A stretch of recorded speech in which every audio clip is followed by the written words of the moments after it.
All right, welcome in. Musso at the Box, presented by Got Lit Light Installers. Tigers win 12-5. Your final score, LSU improves to 18-1 overall, 1-0 in the Southeastern Conference.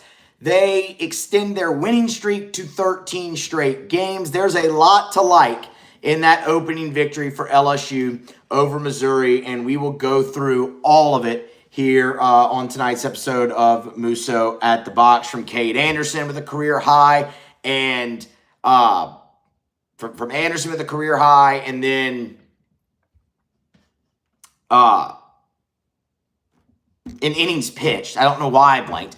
From Anderson with a career high and innings pitched, some quality relief at the back end with Primo and Zach Cowan. I really want to talk about Cowan because that was about as encouraging as you could have gotten out of him to close out that game when LSU really needed it to, so we will. And then the offense, man.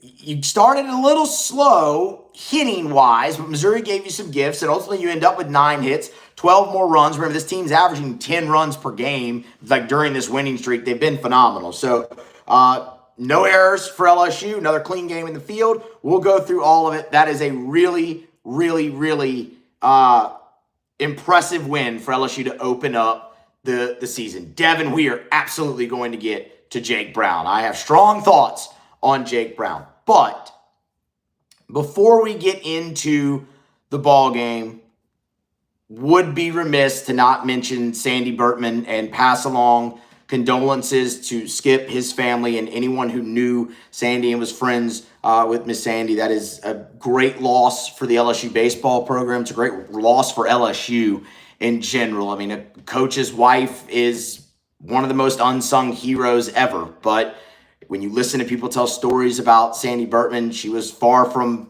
unsung. I mean, everybody has something great to say about her. Skip has awesome stories. Former players, they have awesome stories. And I mean, fans, we all saw her around the game all the time until the later years of her life. And, there was some illness, and ultimately on Thursday night, she succumbed to that illness. And that's a really sad and hard thing to deal with, but a great life at 87 years old. And I mean, whatever you want to call her, the matriarch of LSU baseball, the first lady of LSU baseball, it's what she was, and was a huge part of the program and supported Skip, and was, man, they were married for 63 years. That's that's kind of what everybody aspires for, right? Whenever you get married. So wanted to definitely mention that. Condolences, sincere as they can be, to the Bertman family, former players, anyone who ever came in contact with Miss Sandy, knew her, loved her. 87 years old, and did pass away on Thursday night, overnight. So rest in peace to Sandy Bertman. Let's go ahead and get into the game. Just move on as best you can there. And we're going to start with Cade Anderson because it starts and really ends there. Cade Anderson was awesome. You can just look at his final line, 6 1/3. The 6 1/3 is a career high. He gave up just 4 hits, did give up 3 earned runs, but whatever. I'll get into that momentarily. Just the 2 walks, and the second one came very late in the ball game when it was 9-2 LSU. 11 strikeouts, 95 pitches. That's also a career high. 67 of those 4 strikes. He was efficient. He was dominant. He got stronger as the game went on. 6 1/3 career high, but it's back-to-back weeks that he's gotten you through 6 innings. It's back-to-back weeks he's giving you 11 strikeouts. And I could argue at points during this game, Cade Anderson didn't have his best stuff. His best pitch off the fastball is the big overhand curve. And at times early in this game, he did struggle to land that. But you saw him have some success with the slider. Didn't see the changeup as much, but he really battled early and then found it late and got stronger as the game went on. I wanted to talk in the preview about why I felt like Cade Anderson is better positioned to get SEC hitters out this season than he was a year ago. And I completely forgot to do it. But now's as good a time as any. You look at him. For one, the command has been exceptionally better. And I don't just mean in a walk total. The quality of strike that Cade Anderson is throwing this season far exceeds what you saw from him last season, even in the pre-conference. You've heard them talk so much about the work he did in the weight room. He's physically better. He's a year older. He is built off of what you saw from the back end. So the quality of strike being much improved, the addition of that slider has helped tremendously as well, and the work that he's done in the weight room. Those three things have elevated his game and have positioned him to be able to carve through a SEC lineup. And you saw him do that tonight. And I get it, it's Missouri. And Missouri's had trouble scoring runs, but they can hit the ball. Getting on base hasn't necessarily been a problem for them. And the wind's blowing out at the box today. Strong. And he gave up the one homer, but other than that, he limited them to 4 hits and kept them in the ballpark outside of the one homer from Lovich. But it was also a few moments in the game from Anderson that I loved that really showed the growth and should also give you further confidence with him going forward in SEC play as your Friday night guy. The first one is in the 3rd inning. So you give up the 2-run shot to Lovich in the 2nd. LSU responds, and we're going to talk about that when we get back to the offense. They respond with 2. So you need the shutdown inning right there from Cade Anderson. He gets a ground out, but that's when he issues his first walk of the game. And you're right there at the top of the lineup. You walk the leadoff guy, so they have 2 and 3 coming up. He gets Pierre to ground out to short on the very first pitch, and then Cerna, who's the leading home run guy and the leading RBI guy for Missouri at the plate, and he strikes him out on 4 pitches. Gets ahead 0-2, doesn't look back, strikes him out on 4 pitches, hangs that 0. That was massive. The next time was in the 5th inning. After LSU explodes for the 5 in the bottom half of the 4th to give you the lead 7-2, Anderson goes back out there. He gets a fly out, but then he gives up the double. You have the mound visit and Goldbeck at the plate. And he goes strikeout.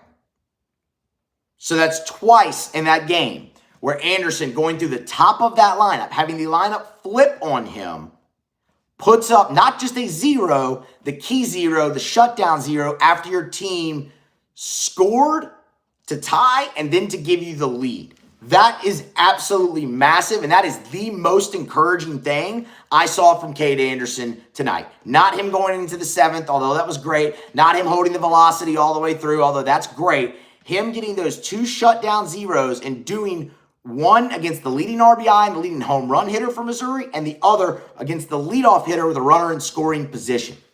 Massive. I mean, absolutely massive right there from Cade Anderson, and a great sign of growth. You should come away feeling nothing but encouraged. And that's why, you could see those signs a week ago. I know it's North Alabama, but you could see it. He proved it, and you could see it. And now he wasted no time. First go of it in SEC play proves it there.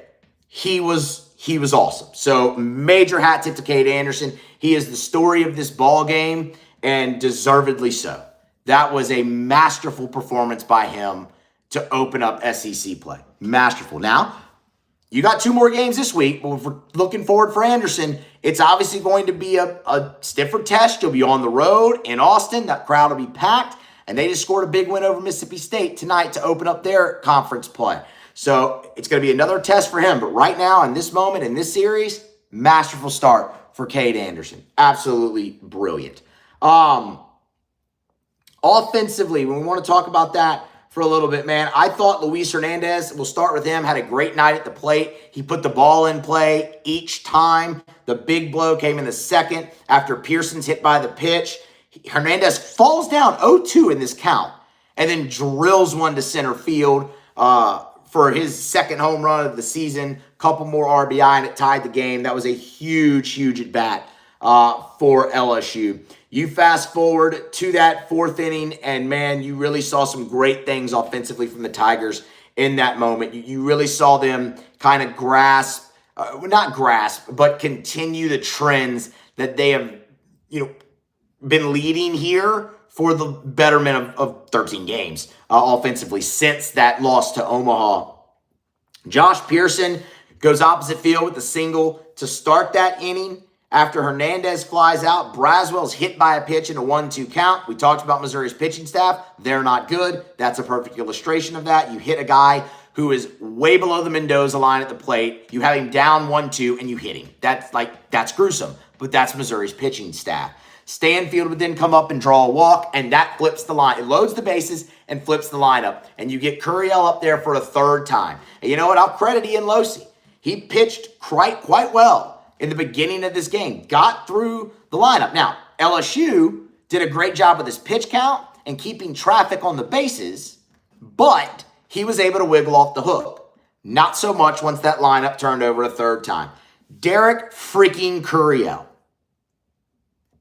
gets ahead because doesn't it always feel like Derek Curiel's in an advantage count, and hits a triple to right field, clears the bases, gives LSU the lead. Jared Jones comes up. He's hit by a pitch. So you have runners at first and third. Dickinson, bit of a swinging bunt, but it's good enough. Gets the run in. LSU's up 6-2. Then Jake Brown comes in. Off the bench. Fry got the start DHing like we thought against the lefty. Brown comes in, gets ahead in the count, ends up going full, but then he singles sharply through the right side, drives in the final run of the inning, and LSU puts up 5. And at that point, you're up 7-2. Later on in the game, in the 6th, offensively for LSU, it was Brown again who delivers the big blow.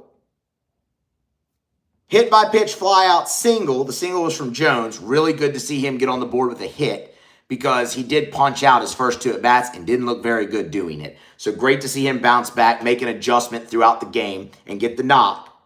After Dickinson bunted and fouled out, I don't know if he did that on his own or if Jake called it. I didn't care for it. You had a runner in scoring position for your second leading RBI guy. I'd love to see him swing away in that spot, but albeit he's out, it's Brown.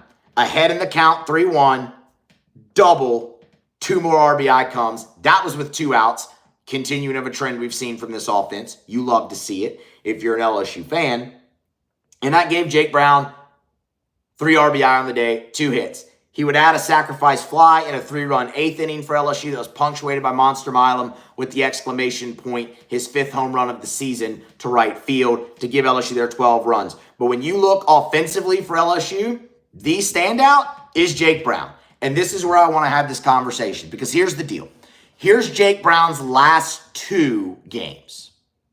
He is 5 for 5 with 7 RBI. I know they want to platoon. And I know that's worked very well. But here's the deal. Jake Brown, not only is he 5 for 5 with 7 RBI in his last 2 games, he's hitting .417 on the year.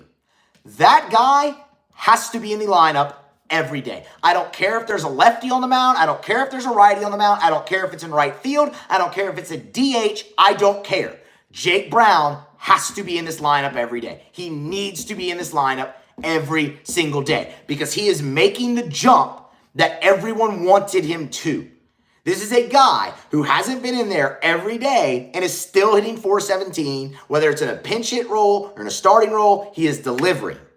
And that guy needs to be in there every single day. You know, earlier in the season, or it might have been in the preseason, I don't know, we were talking about Larson when he was super hot. And I said, I don't care if Ashton Larson has to play on the moon as long as he can hit in LSU's lineup. I don't care if Jake Brown has to play a position on the moon as long as he can hit in LSU's lineup. He is in fuego and has been really all season. And that guy needs to be in there every single game. And I would like it to be in a starting role. Pick where you want to put him. I don't care, as long as he gets to swing the bat. Now, all that being said, they're going to continue to platoon these guys because that's what they want to do. And it's worked. So they're going to keep doing that. It's not what I would do. I'm not the coach. I don't get paid to do all that, nor do I ever want to get paid to do any of that. I don't need that headache in my life, and they'd be far worse if I was coaching the team.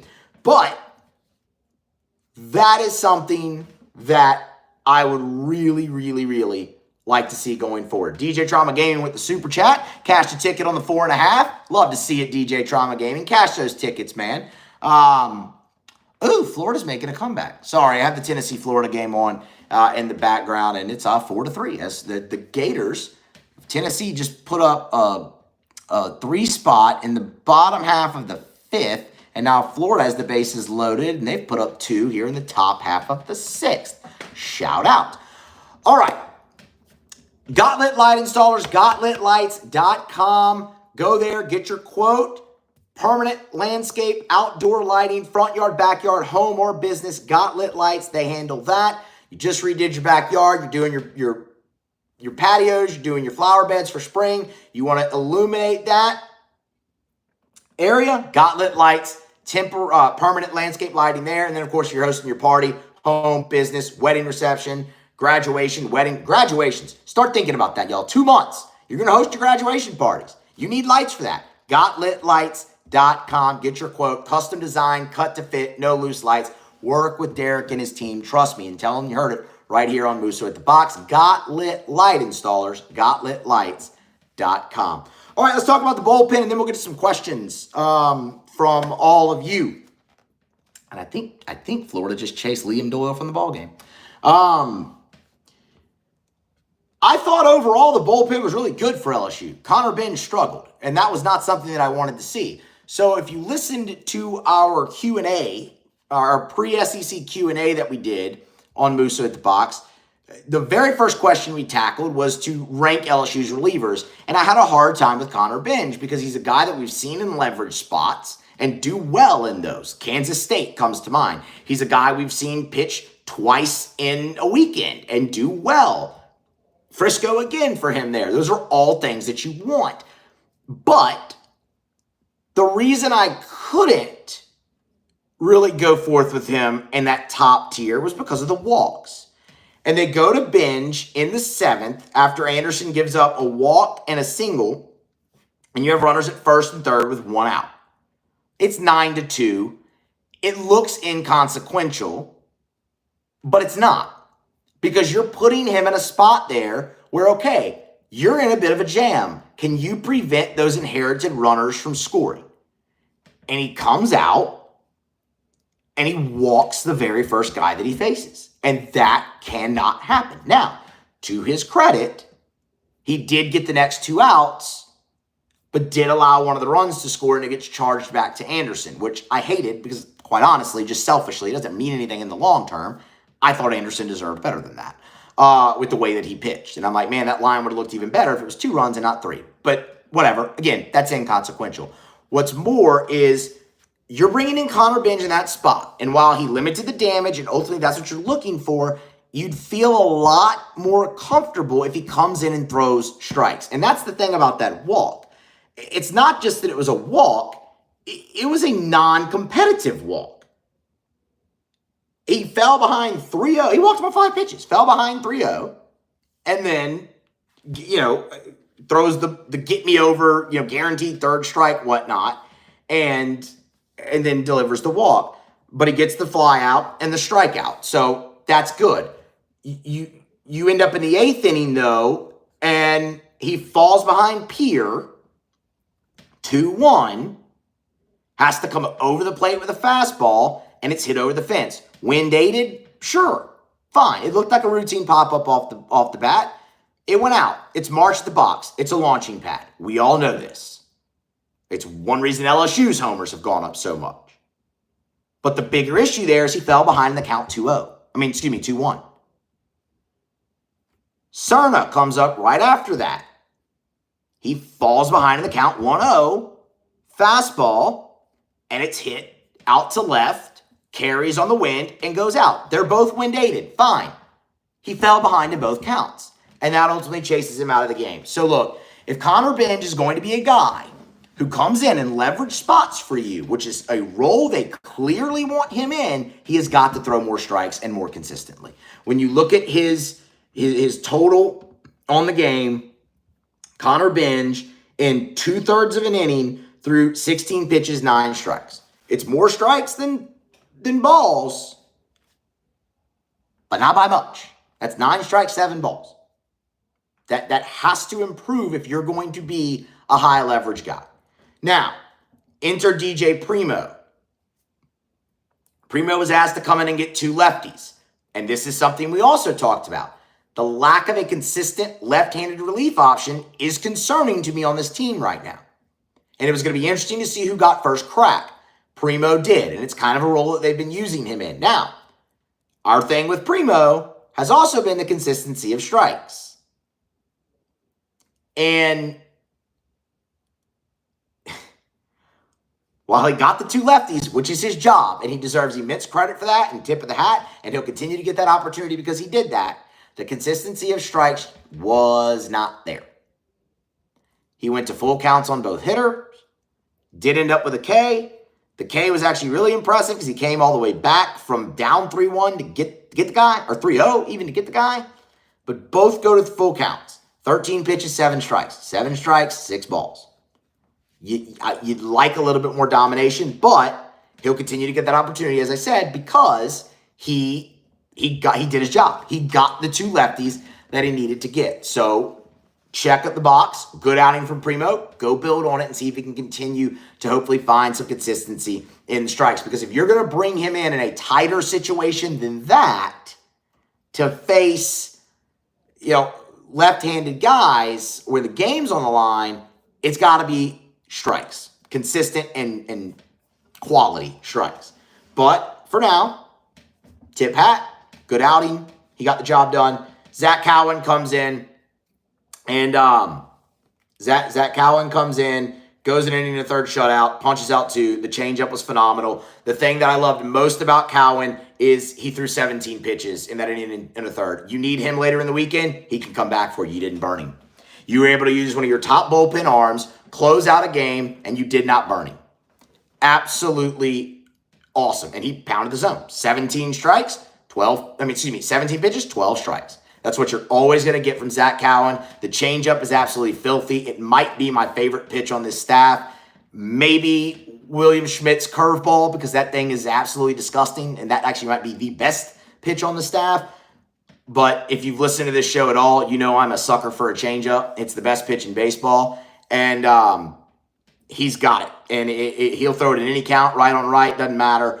And he really leans on it, and he was awesome. All in all, when you look at the pitching performance, it was successful, y'all. They walked just 3, struck out 15. They're mowing them down. Things we talked about in this game, and I'll get to questions here momentarily. Things we talked about in our preview that came true in this game. Missouri is not a good fielding team.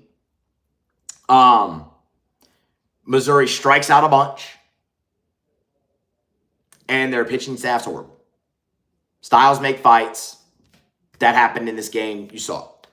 Where LSU was strong and Missouri was weak, that is ultimately what decided this ballgame. And that should be what decides the next 2. One other thing, to just illustrate why Missouri is where Missouri is. Missouri, down in the game, when was this? Let me get this. I want to find this and make sure that I'm absolutely correct on this. They were down 7-2. They were down 7-2. So they're down 5 runs. And this is in the 6th inning. Missouri goes to Ben Smith, who's their best pitcher. We talked about it. He leads them in appearances. He had a sub-3 ERA, 1 walk and 14 Ks. Fastball get up to the low 90s. Really good curveball, and he showed that really good curveball. That's who they go to, down 7-2. In a game that's, you're down 5 on Friday. And they go to their best arm. And not only do they go to their best arm, they burn him. He throws 52 pitches. He's done for the weekend in a game that they weren't going to win. That's terrible on Carrick Jackson's part. That's horrible managing. of a series in a baseball game. To burn your best relief arm in a game where you're down 5, that head scratcher.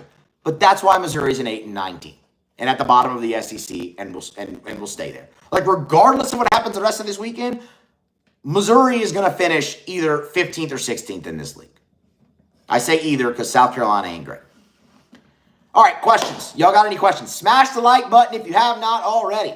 Smash the like button if you haven't already. Get subscribed. We got about 5.5 minutes or so left. We're going to hang out. Get your questions in if you have any. It can be about the rest of the weekend. It can be about anything. I think LSU actually sets up well for the rest of this weekend. Man, I'm really excited to see Anthony Ianson go out there. Can he get off to a great start and then just get stronger as the game goes on, as he's shown to do? That would be fantastic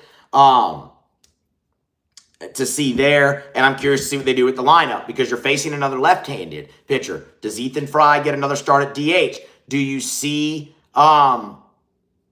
do you see Michael Braswell get another start? Because that's why Braswell's in the game, is to get another right-handed bat in the game. I was surprised we didn't see a pinch hit from Reeves tonight, but Braswell's in there to get another righty bat. So that, that'd be great. I'm curious to see what they do there. Eli Buckets just asked, do you DH Pearson or Fry tomorrow? Because he thinks Brown's better in right field. I agree with you. Brown is your best defensive outfielder that you have left. That gives you your best defensive outfield. It's not that Josh Pearson's bad. He's not.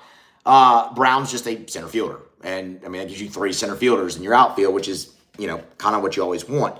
I don't care who DHs, as long as Jake Brown's in the lineup.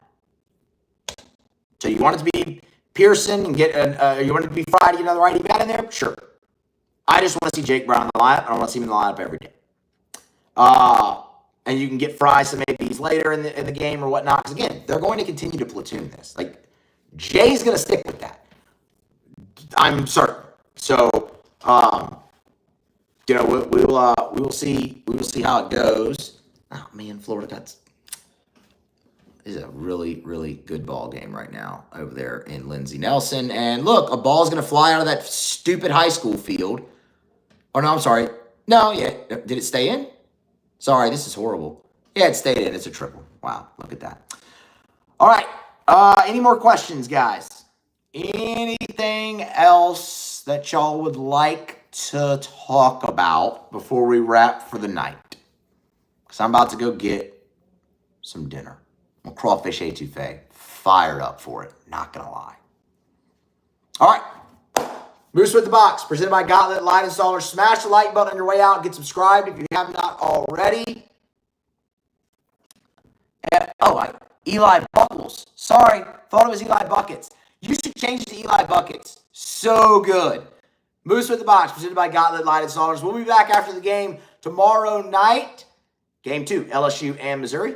Be here then.